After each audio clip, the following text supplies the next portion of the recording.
Você está assistindo à rede de televisão Shekinah.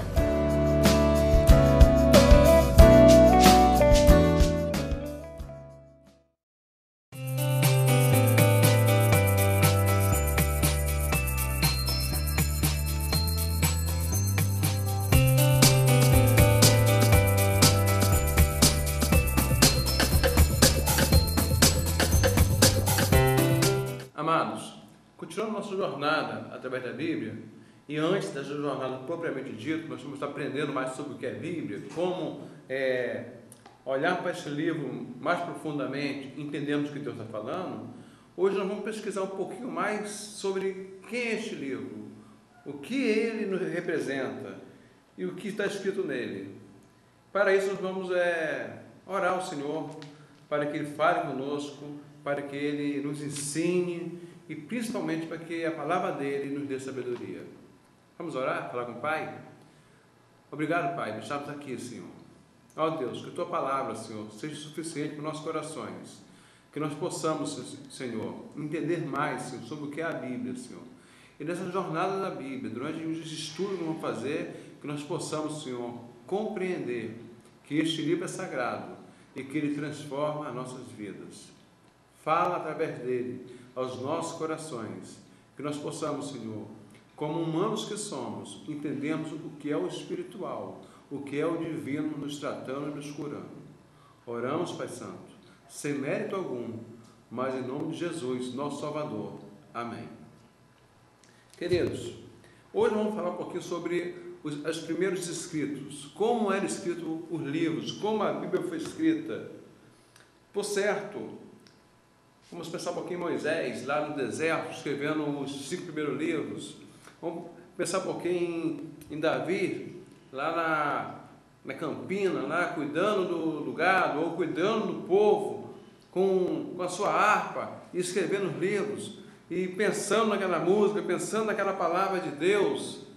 E eles não tinham ali caneta, não tinham ali folha, não tinham ali uma mesa bonita, eles estavam ao relento. Como eles escreveram esses livros, como esse livro chegou até a gente. Esta é a proposta do livro de hoje, do estudo de hoje, da nossa conversa. Como esse livro tão belo chegou até a gente. Como sabemos, naquela época ainda não existia folhas, ainda não existia caneta, muito menos computador. Então, os primeiros homens usaram o pergaminho para, através desse pergaminho e do papiro, trazer até nós essa palavra tão maravilhosa. Papiro eram folhas, eram rolos de uma planta que eles faziam, tiravam, secavam aquela planta, faziam um processo lá de secar ela e ela permitia que fosse escrito ali o texto, o que eles queriam fazer, queriam narrar, queriam contar. Eram em forma de cilindro, e o povo, depois que iam ler, tinha que desenrolar aquele cilindro e ler parte por parte, tema por tema, palavra por palavra. Mas o pergaminho, ele era muito sensível, ele estragava com o tempo, um pouco tempo de uso, ele se perdia. Então exigia muito pergaminho para fazer muitas cópias, porque aquelas cópias eram por tempo pequeno de uso. Com o passar dos anos, dos séculos, surgiu o pergaminho. Pergaminho era um couro bovino ou de um outro animal que era trabalhado, que era dissecado também, que era preparado para ser escrito nesse couro. E o nome pergaminho foi porque essa ideia surgiu em Pérgamo, uma cidade lá da Ásia. Então, o pergaminho começou a ser mais usado, porque o tempo de uso dele era grande. Só que com o pergaminho ele era mais grosso e tinha dificuldade em fazer o rolo de pergaminho. O papiro, por ser mais leve, por ser mais fino, tinha um rolo menor. O pergaminho era muito grosso. Então eles começaram a coser, faziam pequenas folhas de pergaminho e cozia uma na outra, costurava uma na outra, porque o couro permite esse processo. Aí começou a surgir então o nosso estilo de livro, de passar folhas, de transmitir folhas, de pegar página por página e ver em forma de couro, em forma de pergaminho. Com a invenção da imprensa, começou a mudar em 1500 mais ou menos, houve a imprensa, e o primeiro livro que foi impresso já foi a Bíblia, e já foi impresso de uma maneira bem mais parecida com a Bíblia atual. Então, o processo inicial era pergaminhos, o processo inicial era o papiro. Por isso que lá em Jeremias, que lá em Isaías, fala como que o profeta mandava abrir o rolo do livro para estudar a palavra. O rolo era um livro em cilindro, o livro enrolado. E ao ler, eles tinham metros, talvez, não sei, comprimento, mas eles abriam aquele comprimento para ler palavra por palavra.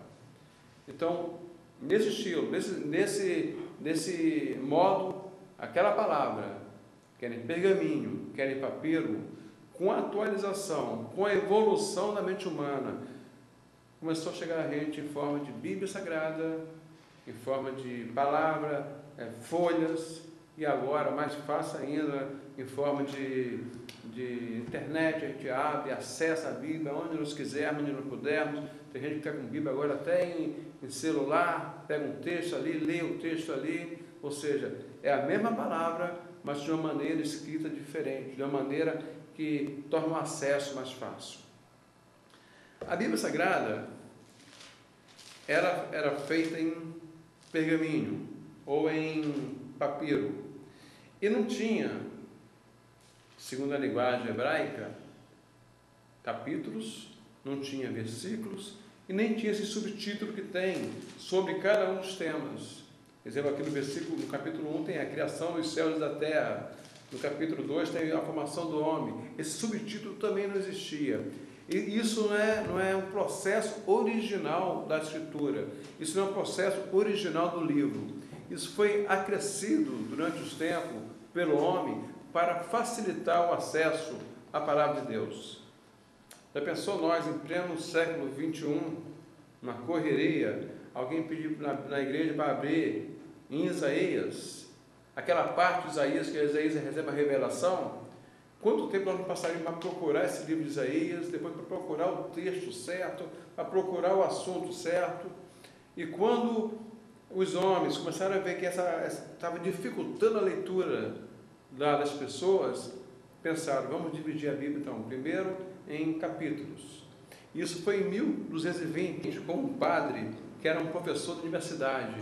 E ele dividiu a Bíblia toda em capítulos, o que facilitaria muito as pessoas em ter o acesso. Em 1555, um pastor protestante, ele dividiu os capítulos em versículos. Ou seja, facilitou mais ainda, a gente pode ter um acesso mais direto ao assunto, um acesso mais direto àquela palavra mais perto da gente. Então a Bíblia, de acordo com essa divisão, ela tem 1328 capítulos, ela tem 40.030 versículos. Então, é só falar um livro, falar o capítulo e falar o versículo, a gente vai exatamente naquele lugar.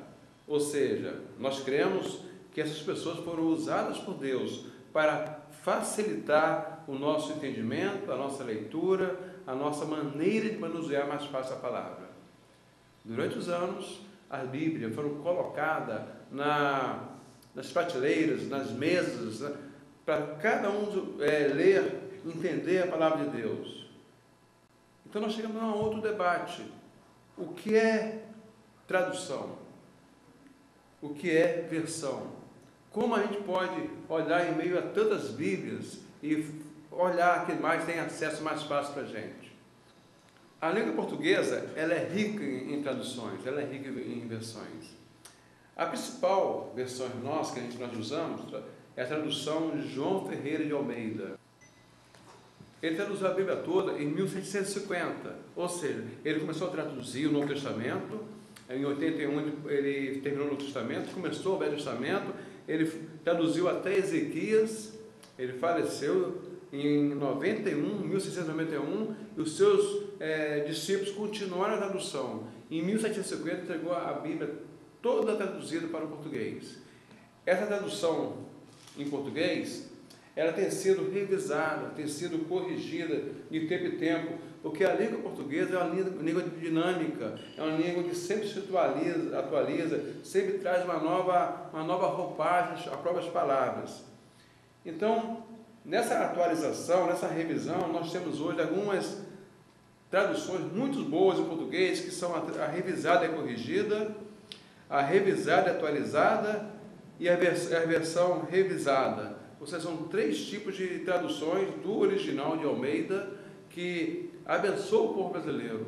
Pode pegar esses textos, a variação é muito pequena, de uma palavra para outra, geralmente em verbos ou em substantivos, mas o contexto, mas a palavra é a mesma. Essa linguagem é muito gostosa de a gente aprender, porque ela traz para a gente mais perto, um pouquinho mais perto também, numa linguagem mais clara. Mas temos outros aqui, por exemplo, a Bíblia Católica tem 2 traduções muito boas também, muito valorosas. É a tradução feita pelo pastor Antônio Ferreira, que já foi mais ou menos em 1800, e a tradução mais atual, a Matos Soares, que é essa tradução que os católicos têm usado. E não difere muito da tradução de Almeida, bem parecida com a de Almeida. Por que tradução e por que versão? Quando você pega um texto original, você começa a traduzir aquelas palavras, aqueles tópicos, aquelas palavras na língua original e colocando de acordo com a sua língua. Mas tem palavras que pode, na nossa língua, ter um duplo sentido, uma dupla interpretação. Por exemplo, quando aquela pessoa que vai orar e bate no peito para falar do Senhor, tem uma linguagem em um país que fala que o bater no peito é sinal de humildade. Na África é sinal de se exaltar, de falar que era o melhor, que é o maior. Daí aquele simbolismo de Tarzan, bater no peito para falar que ele era o rei da selva. Então, ao traduzir, o tradutor, ele coloca às vezes sobre a humildade, para explicar que não é se exaltar. Aí ele está dando não só a tradução, mas está fazendo uma versão, usando as palavras deles, um pouco diferente dali, no que não muda o contexto, não muda a história, mas deixa de ser uma tradução original, certinha. Nisso nós temos a Bíblia Viva, que é uma Bíblia com parafrase, com tópicos, a Bíblia com uma linguagem bem atual, bem parecida com os livros atuais que nós lemos. E também temos a Bíblia na nova tradução na linguagem de hoje, que são bem atual, que a gente pode ler sem ter dificuldade de entender as palavras. Todas essas palavras, todas essas edições, toda essa Bíblia, na verdade, é uma só. É a palavra de Deus falando aos nossos corações, trazendo aos nossos corações a verdade do Senhor. Mas, se a Bíblia foi escrita há tanto tempo, tantos séculos, o texto que possuímos hoje é o mesmo que foi escrito pelos profetas, é o mesmo que foi escrito pelos apóstolos.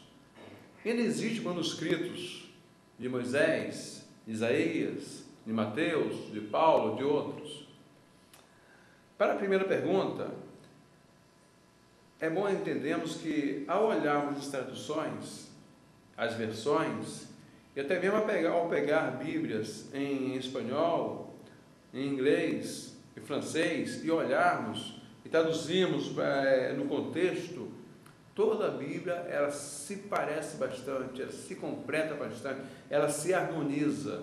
Ou seja, a Bíblia ela não perdeu a sua essência, mesmo através dos anos, mesmo através daquele tempo em que os escribas copiavam palavra por palavra, com a sua caligrafia, cada um de uma maneira, mesmo assim ela não perdeu o seu sentido, a sua essência.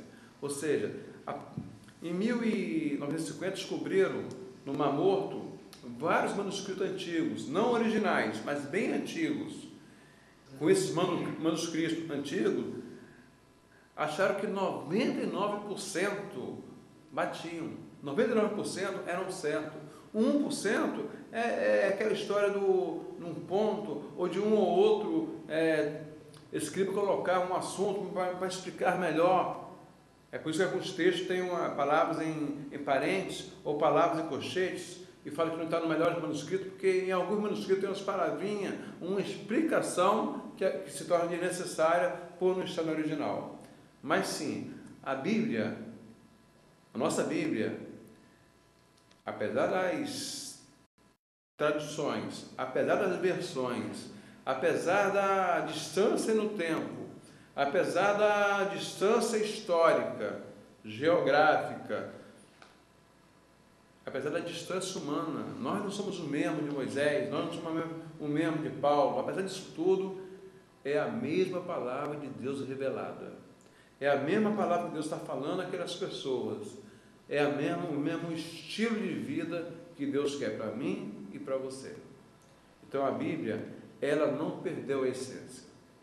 Apesar de ser escrita há 2000 anos, ou há 2500 anos, ou há 3000 anos, os mais antigos livros, a Bíblia continua sendo a palavra de Deus para o meu coração e para o seu coração. Hoje não existe mais nenhum livro, nenhum manuscrito original de nenhum desses autores, nem do Velho Testamento, nem do Novo Testamento.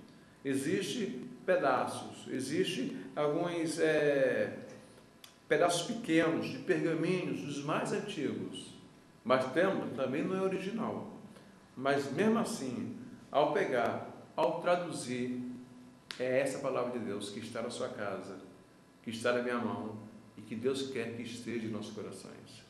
A Bíblia, palavra viva, a Bíblia que mexe com a gente, a Bíblia que fala de história, de geografia, a Bíblia que fala de psicologia, a Bíblia que fala de ensina a gente a viver, mas acima de tudo, a palavra de Deus que nos dá o passaporte para a vida eterna. Que essa palavra que você tem na sua casa, que eu tenho aqui em minhas mãos, possa ser lida, possa ser estudada, possa ser apreciada, que ela faça diferença em sua vida. Amado, Bíblia, presente de Deus para você. Que Deus te abençoe.